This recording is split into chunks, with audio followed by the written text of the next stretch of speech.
প্রতিদ্বন্দ্বী দুই দেশের উত্তেজনা বেড়েই চলেছে। আবারও নিয়ন্ত্রণ রেখায় গোলাগুলি করেছে ভারত পাকিস্তানের সেনারা।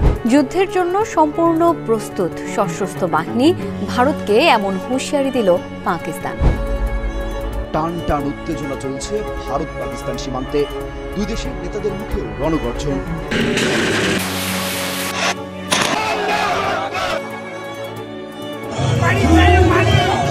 मेरे हाथ में पानी है, मुझे ये लोग चाय दिखा रहे हैं कि चाय पीनी है, बिना पानी के चाय बना लोगे?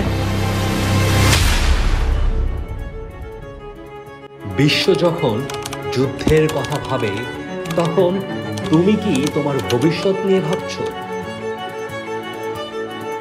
বিশ্বের সংঘাত থামাতে না পারলেও তোমাদের সুনিশ্চিত ভবিষ্যৎ করতে পাশে আছি আমরা। স্বপ্ন দেখো, এগিয়ে চলো। যুদ্ধ নয়, শিক্ষাই হোক তোমার পরিচয়।